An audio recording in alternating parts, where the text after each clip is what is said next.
devotees to the ongoing reading of Valmiki's Ramayana, retold by Krishna Dharma Prabhu. Today we're reading Part 2, Chapter 9, The Kidnapping of Sita. Again arriving at Marichas' hermitage, Ravana quickly sought him out. Maricha, clad in black deer skins and seated in meditation, spoke in surprise when he saw Ravana. "Why have you returned so soon, O king? I trust all is well in Lanka." Maricha sat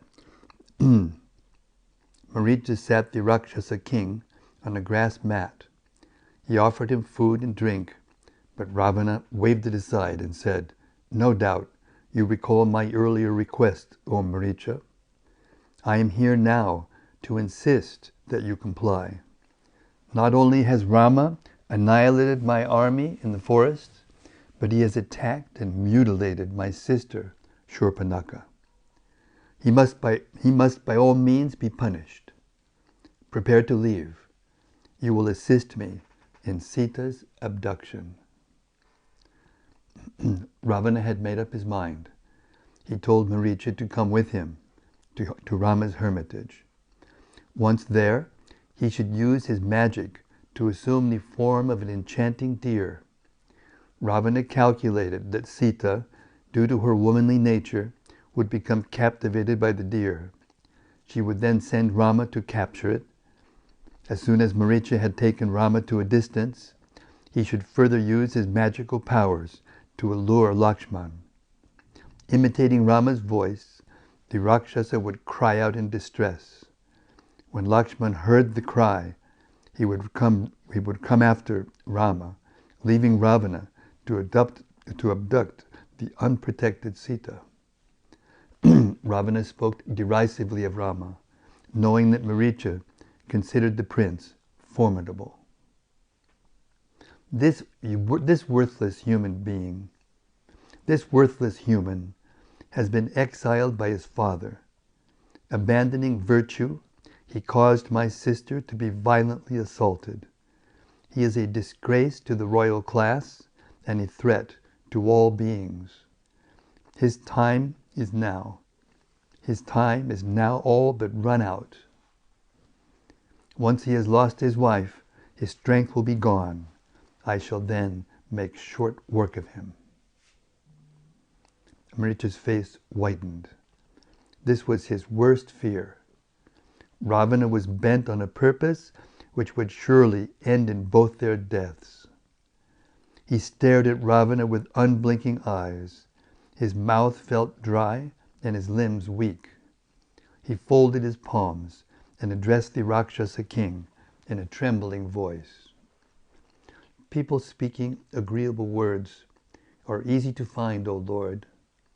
On the other hand, rare are those who will speak words for one's good, which are nevertheless unpalatable. O Ravana, you have clearly not heeded my earlier advice. You have not sought to establish for yourself Rama's actual power. This dereliction of your duty will lead to the extinction of the race of Rakshasas. There is no doubt. Ravana's expression hardened. Ravana's expression hardened. He was not interested in Maricha's advice. He listened impatiently as Maricha went on. Rama has not been abandoned by his father, nor is he devoid of virtue. Indeed, he is devoted to piety and truth. Listen as I tell you his history. He told Ravana how the prince had gone to the forest to prove his father truthful. Both Maricha and Ravana understood that warriors derived power from virtuous behavior. Maricha made it clear that Ravana was virtue incarnate. He again described Rama's power and the consequences of facing him in battle. Do not cast yourself headlong into the fierce fire of Rama blazing on the battlefield, Maricha beseeched the Rakshasa king. Upon encountering Rama, you will relinquish for your upon encountering Rama, you will relinquish for good your throne, your happiness, and your very life. Rama's glory is immeasurable. You will no more prove able to remove Sita from Rama than you could take from the sun its brilliance. O Ravana, remain peacefully in Lanka. Do not bring about your own destruction, along with that of your relatives, friends, and entire kingdom. Ravana blazed up with anger. He cared nothing for Marichas' well-intended advice. Rising, he spoke harshly to the fearful demon. Your words, like seeds sown in barren soil, are entirely fruitless. I cannot be deterred from my aim of kidnapping Sita. O ignoble Rakshasa, I did not ask you about the merits or demerits of my intentions.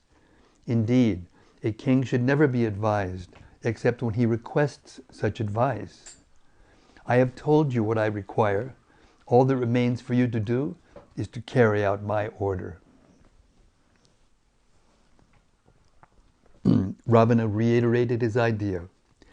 He knew that Maricha could, by his unique magical abilities, transform himself into the most wonderful-looking creature. He felt sure his plan would work. Speaking slowly and deliberately, he told Maricha the consequences of non-cooperation. Perhaps upon approaching Rama, you will face some danger. But if you reject my request, then death at my hands will be certain and immediate. Carefully weigh things in the balance of reason, O Maricha, and do what you feel best. Maricha tried one last time to sway Ravana from his plan. Whoever advised you to confront Rama should be executed, O king, not me. That sinful person obviously desires only your imminent ruin. The minister who counsels violent measures against a powerful enemy is himself the enemy. Such advice will lead to the destruction of the counseled along with the counselor, and indeed the state itself. Maricha saw that Ravana was silent, fixed in his purpose. Obviously his counsel was useless. Maricha then realized that his death was near. Understanding the inevitability of his fate, he spoke fearlessly to Ravana. Being a slave to your senses, cruel and evil-minded, you have adopted this course of action. People with leaders who are not self-controlled cannot prosper any more than sheep protected by a jackal. A terrible and unforeseen calamity has arrived at Lanka's door, O king, which will bring an end to the city as well as to you. Therefore I simply pity you. I shall fulfill your order. It is better to be killed by the enemy than executed by the king. Take me as already slain at the very sight of Rama, and consider yourself dead with all your followers the moment you bear away Sita. Those on the verge of death cannot understand right from wrong. No advice can help them. Maricha rose slowly and prepared to go with Ravana, saying, "Let us now depart." Ravana became joyous. He had heard little of what Maricha had said. The Rakshasa king was thinking only of Rama, and more particularly of Sita. When he saw Maricha ready to follow his command, Ravana embraced him and said, "Here is my real Maricha. Before now, some other demon must have possessed you, robbing you of your valor. We shall proceed fearlessly on my chariot. Once you have bewitched Sita with your magic, you may go wherever you please. I shall do the rest. The two Rakshasas got aboard the great chariot. The goblin-headed asses bore it away into the skies. Moving swiftly, they soon arrived at the Dandaka forest. As they circled overhead, they saw below Rama's hermitage. They landed nearby, and Ravana instructed Maricha, "Now work your wonderful magic, my friend. I shall wait here." Ravana had no intention of immediately encountering the two brothers. He wanted first to steal and enjoy Sita, anticipating that this would weaken Rama. Ravana knew that Rama would soon come after him, but that would give him the opportunity to gauge the strength and weakness of Rama and his forces. The Rakshasa felt confident that he could confront Rama from the security of Lanka, surrounded by his powerful troops. After transforming himself into a human ascetic, wearing matted locks and simple dress, he waited in the woods near Rama's hermitage. Meanwhile, Maricha turned himself into a magical deer. His head was partly white and partly dark, with horns like bright sapphires. The upper part of his snout had the hue of a red lotus, while the lower part had that of a blue lotus. His perfectly formed body had slender white legs with hoofs like glossy black gems. The deer's belly was dark blue and its flanks golden. All over its shining skin were a number of jewel-like spots. Its tail resembled a rainbow, and it glanced about with eyes that shone like diamonds. In that deer form, Maricha wandered slowly about. Other deer approached him, but quickly ran in all directions, sensing that this was not actually a deer. Maricha strenuously controlled his Rakshasa nature, which was impelling him to kill and eat the deer, which came near to him. Nibbling at leaves here and there, he went into the region of Rama's hermitage. Sita was outside the hut, plucking flowers. She immediately saw the wonderful-looking deer. Seeing that he had caught her attention, Maricha playfully came near to Sita and then moved away again. As the deer gamboled about, Sita's mind became enchanted. Her eyes opened wide in wonder as she surveyed the stunning form of that magical animal. It seemed to illumine the forest on all sides as it moved about with grace and elegance, making delightful sounds. Sita called out to Rama, "Come quickly, my lord, and bring Lakshman. Here is a sight to behold." Hearing Sita calling out again and again, the two princes came to her and saw the deer for themselves. Lakshman was immediately suspicious. This animal cannot actually be a deer. Never has such a deer, looking like a bright jewel, been seen anywhere upon the earth. This must surely be a Rakshasa, come in disguise. I suspect it is probably Maricha. Lakshman recalled how Rama had spared Maricha's life previously. He knew the demon was capable of great mysticism and strongly suspected that some evil plan was afoot. But Sita was captivated. She interrupted Lakshman. "Oh Rama, this wonderful animal has stolen my mind.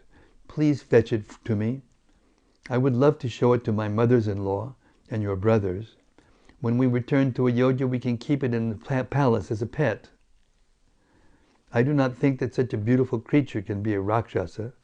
My lord, I must possess this gentle animal." Sita repeatedly beseeched Rama to capture the deer, which remained close by. Rama felt obliged to satisfy his wife. He turned to Lakshman.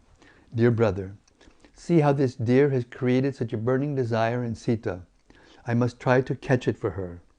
I have never seen a deer like this anywhere before. It defies description. If, as you say, it is a Rakshasa in disguise, then it must be put to death. Therefore I shall chase it through these woods. Either I will bring it alive, or, having determined to be a Rakshasa, slay it with my sharp arrows.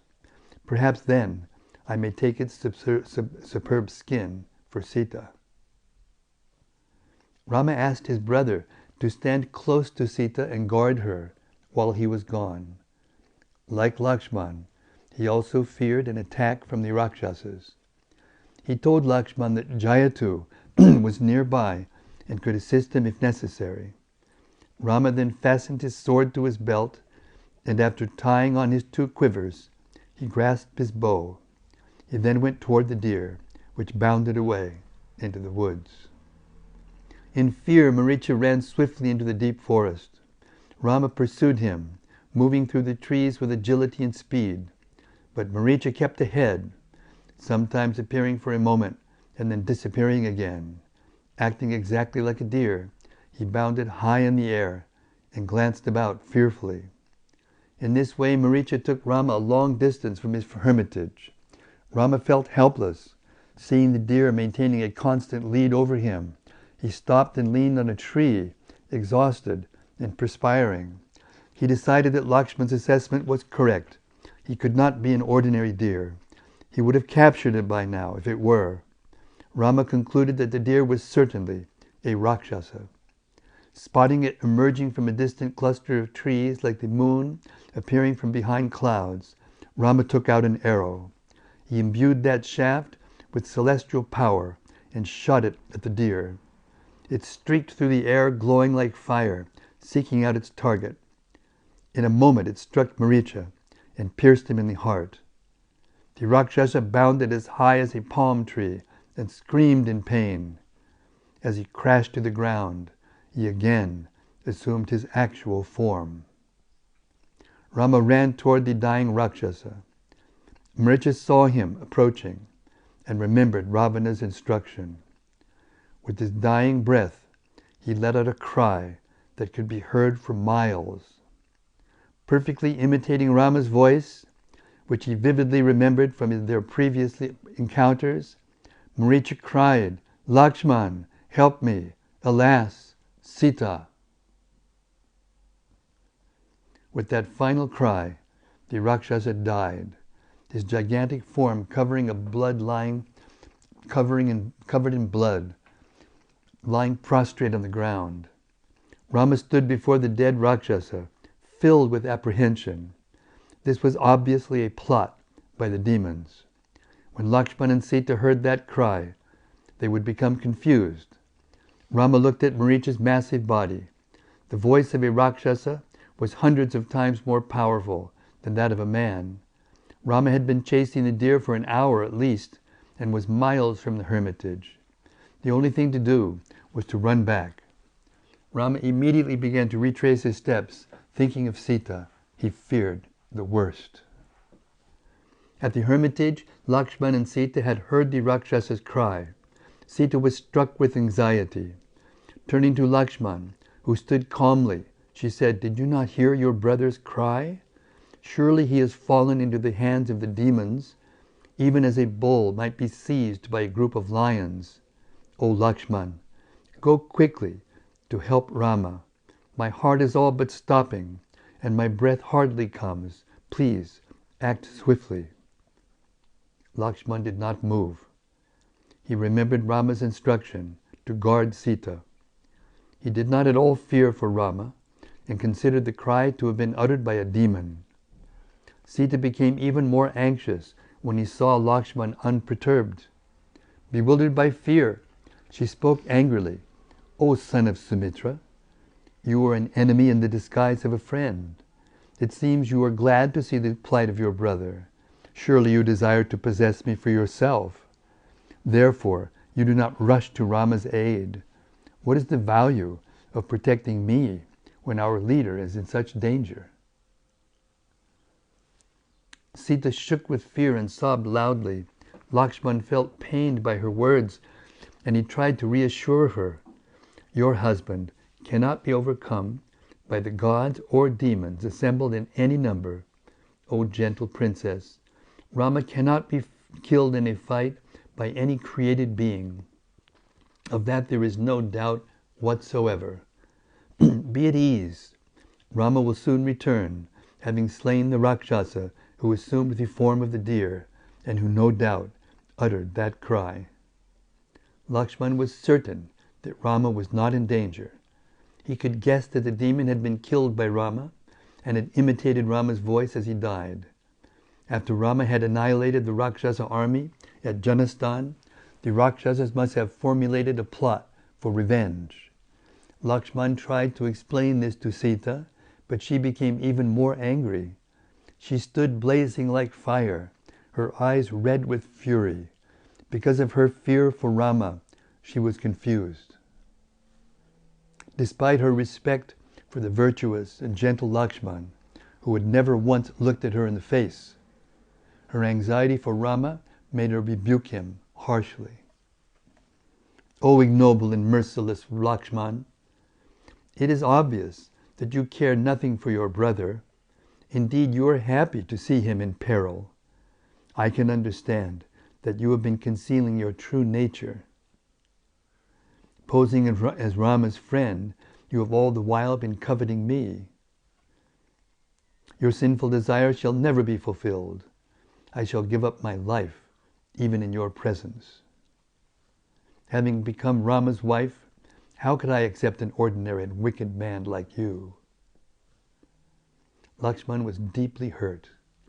Sita was as worshipable to him as Rama. He could not even imagine what she was suggesting. His mind raced, confounded by agony. He could not remain with Sita while she was in this mood. Her words were unbearable. How could she make such accusations? He had to look for Rama. But what would happen to Sita? Fearful and angered by Sita's castigation, Lakshman controlled his mind and replied, "Your words pierce me like a heated steel arrow. I cannot argue with you, since you are a deity to me, O princess. Alas, it seems that the nature of women is to be fickle and given to sentimentality. Although I feel sure I am right, I must nevertheless follow a dangerous course driven by your sharp words. I shall depart and search for Rama, but I fear I may not find you here when I return.